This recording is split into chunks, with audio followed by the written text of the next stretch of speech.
bersama dengan saya Muhammad Akbar Budiman. Kami dari kelas 12 MIPA 3 dari SMA Negeri 1 Margahayu. Kami di sini akan melakukan uji coba enzim bromelin pada nanas yang bertujuan untuk mengetahui faktor sistem kerja enzim.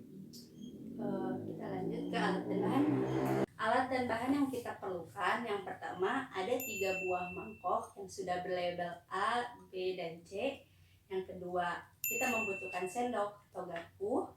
Yang ketiga, kita membutuhkan 3 buah potong daging sapi yang sudah dipotong secukupnya. Yang keempat, kita membutuhkan buah nanas yang sudah di blender atau dihaluskan dan disaring sari-sarinya. Dan yang terakhir, kita membutuhkan waskom kecil yang berisikan air panas. Kita lanjut ke cara kerja. Cara kerja yang pertama, kita masukkan 3 buah daging ke lumuran sari-sari nanas.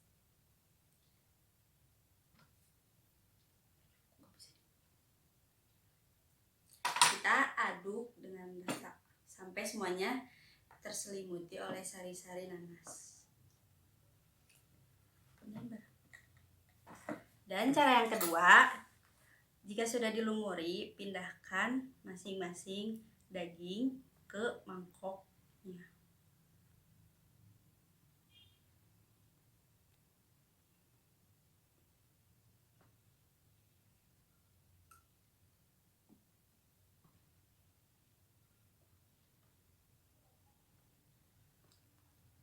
Jika kurang sari-sari nanasnya, kita masukkan sedikit-sedikit di atas dagingnya.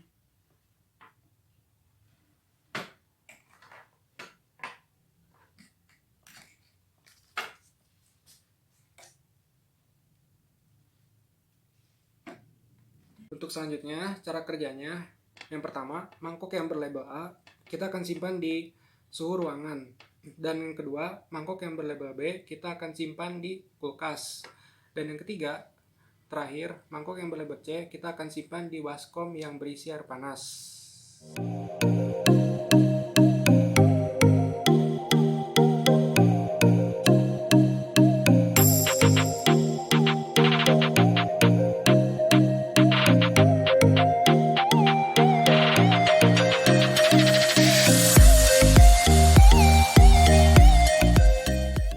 Kita menyimpan semua bahan di tempatnya masing-masing, kita akan menunggu selama 1 jam.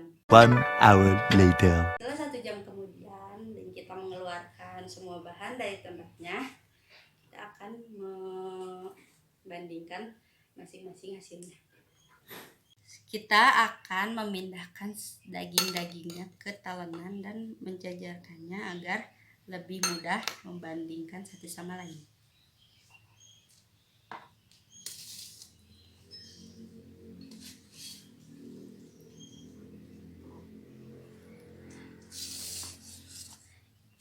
Yang sebelah kanan ini bagian A, yang di tengah ini bagian B, dan yang sebelah kiri di bagian C.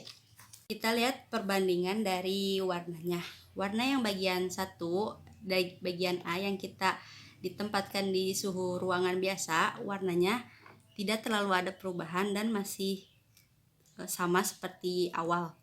Dan bagian yang kedua yang kita simpan di dalam kulkas, warnanya ada sedikit perubahan dan warnanya sedikit pudar dari bagian yang A. Dan yang ketiga kita simpan di atas air panas, warnanya banyak berubah dari 2 bagian ini karena warnanya lebih pudar dan lebih pucat dan daripada bagian 2 ini. Yang kedua, kita lihat dari perbandingan teksturnya. Untuk yang percobaan yang mangkok A, teksturnya kita lihat ini ditempatkan di suhu ruangan yang biasa. Ini teksturnya sedikit lunak. Dan yang percobaan yang mangkok B, ini ditempatkan di kulkas dan teksturnya lunak. Dan yang ketiga, ini ditempatkan di tempat mangkok air panas dengan suhu yang panas. Ini bertekstur sedikit agak keras. Ya, agak keras.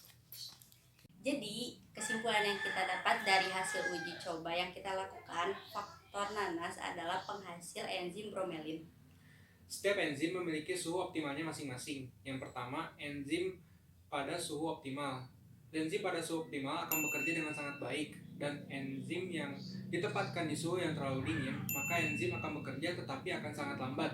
Dan yang ketiga, enzim yang ditempatkan di tempat yang suhu yang terlalu panas, maka enzim akan pecah dan menghilang. Jadi kita urutkan, yang paling lunak itu yang kita tempatkan di suhu ruangan paling dingin, yaitu di kulkas. Dan yang kedua yang kita letakkan di suhu ruangan optimal. Dan yang ketiga yang kita letakkan di suhu ruangan paling panas. Sekian hasil uji coba yang kita lakukan. Mohon maaf bila ada kekurangan dan kata-kata yang kurang tepat. Assalamualaikum warahmatullahi wabarakatuh.